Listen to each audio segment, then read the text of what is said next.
امام حسن اور حسین بیمار ہو گئے تو حضرت فاطمہ نے منت مانگی، یا اللہ میرے بچوں کو شفا دے، میں 3 روزے رکھوں گی۔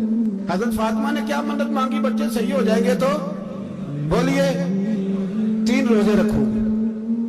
اللہ تبارک و تعالیٰ نے بچوں کو شفا عطا فرما دی۔ اور میں سمجھتا ہوں یہ کربلا کی ٹریننگ تھی۔ روزے رکھے بچوں نے۔ کس نے روزے رکھے؟ بچوں نے۔ کس نے؟ 7-8 سال کی عمریں بچوں کی۔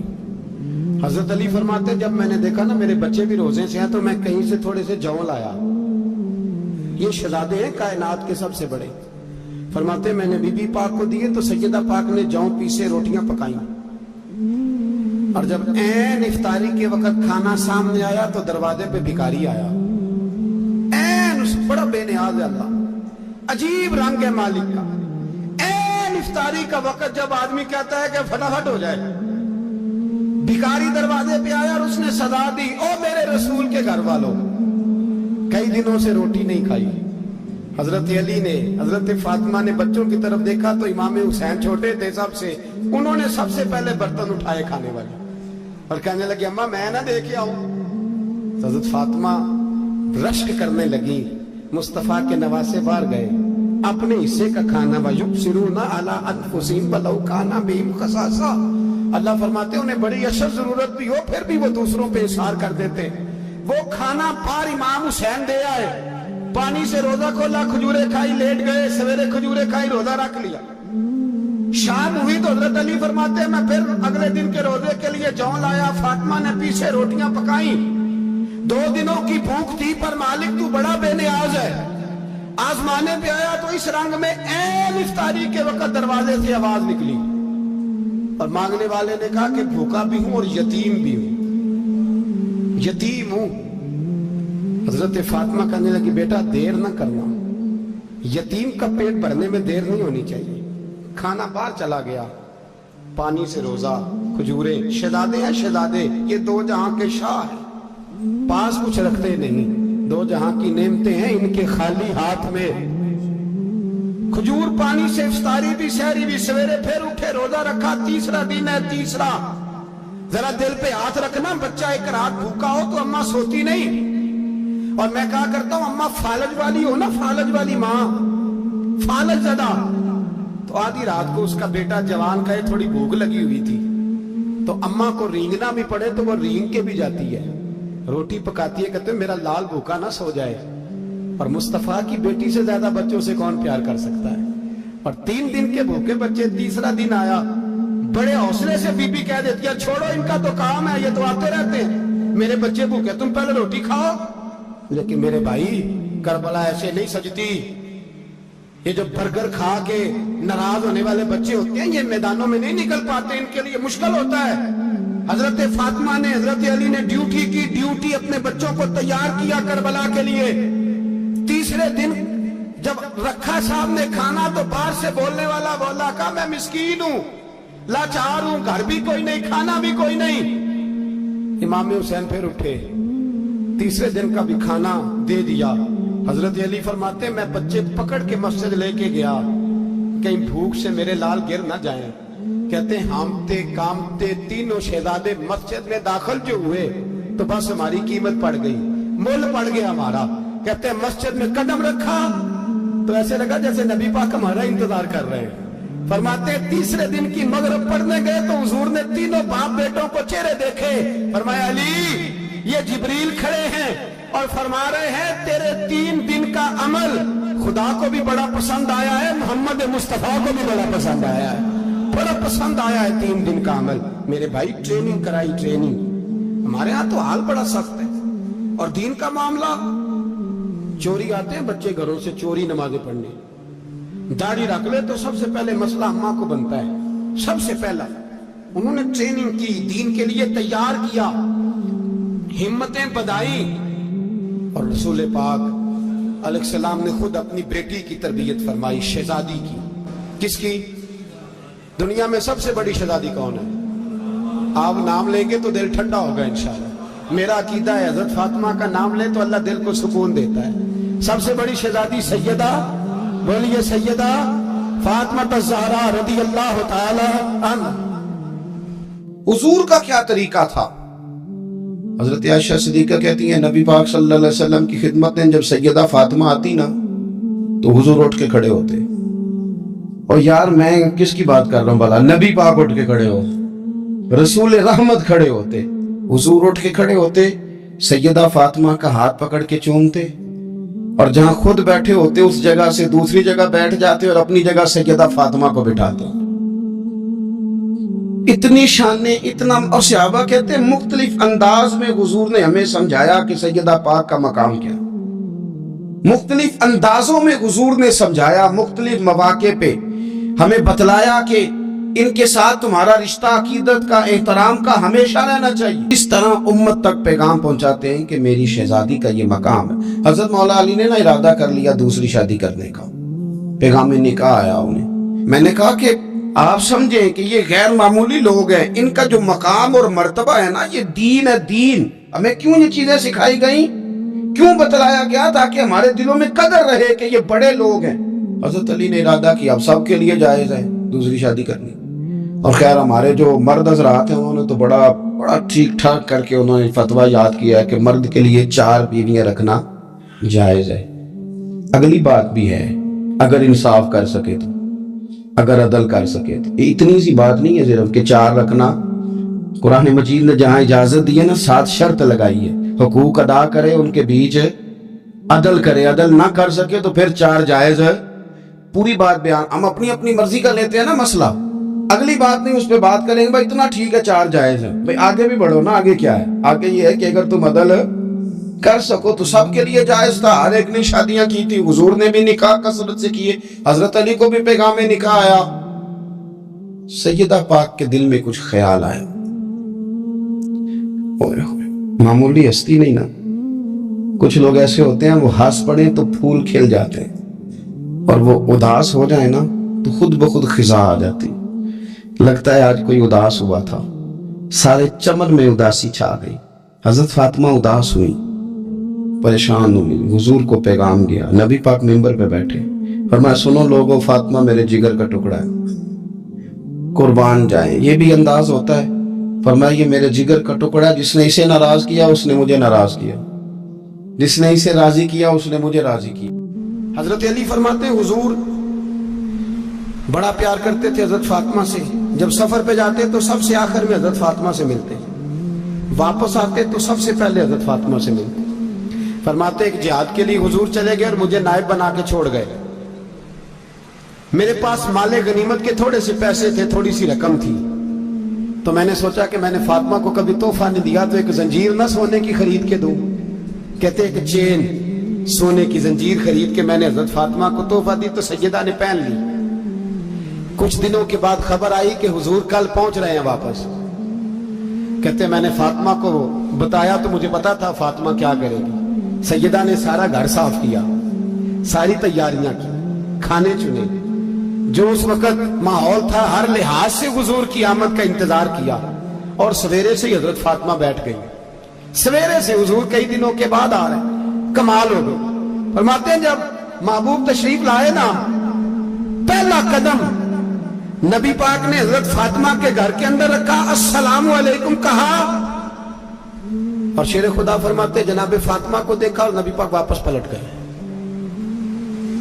کہتے میں نہیں تھا گھر میں واپس آیا, بی بی صاحبہ نے بتایا اور میں نے دیکھا کہ فاطمہ اس طرح روتی ہے کہ میں نے ایسا روتے کبھی دیکھا ہی نہیں. فاطمہ ہوا کیا کا پتہ کرو. حضور چلے گئے پر بغیر ملے ہی چلے گئے. کہتی ہے میں مسجد گیا, میں نے کہا ایسا کیا ہو گیا کہ اتنا محبوب بغیر ملے رخصت ہو گئے. میں مسجد گیا اور جا کر کے میں نے دیکھا تو نبی پاک کی مسجد کے کونے میں بیٹھے.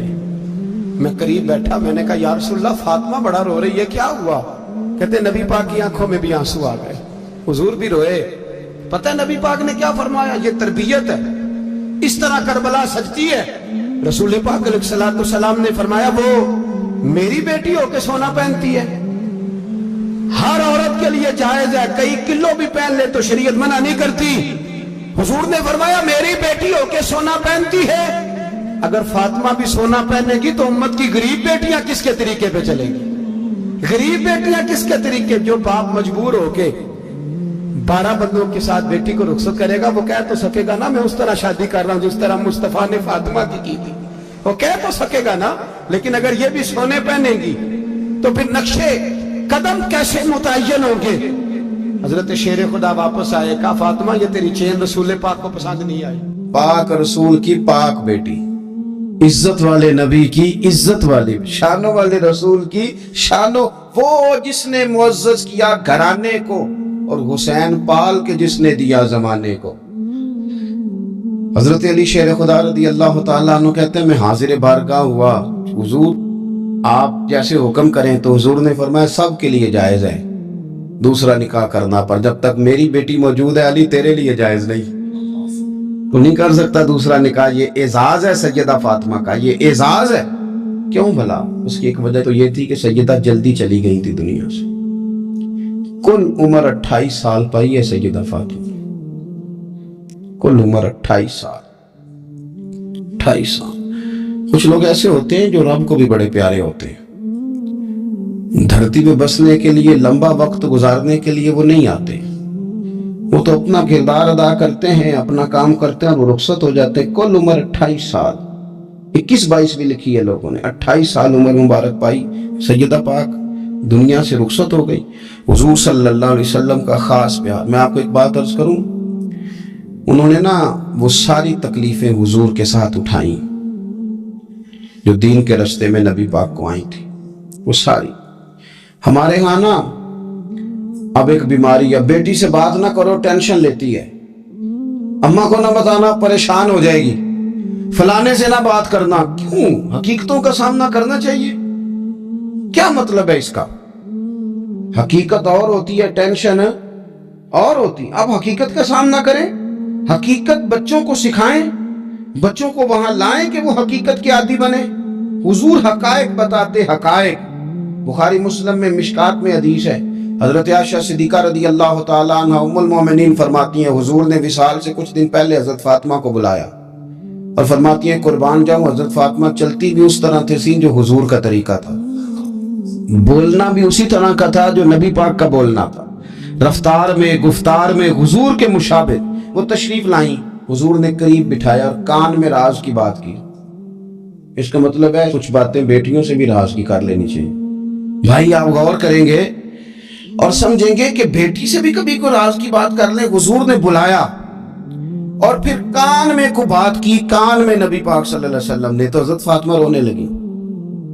پھر حضور نے کان میں کو بات کی تو مسکرانے لگی. حضور تشریف لے گئے. سیدہ عائشہ صدیقہ رضی اللہ تعالی عنہ فرماتی ہیں میں نے حضرت فاطمہ الزہرا سے کہا کہ فاطمہ کیا کہا حضور نے؟ تو فرمانے لگی میرا اور میرے نبی پاک کا راز ہے، آپ کو میں کیوں بتاؤں؟ تو حضرت سیدہ عائشہ صدیقہ کہتی ہیں میں خاموش ہو گئی. کچھ دنوں کے بعد حضور کا وصال ہو گیا.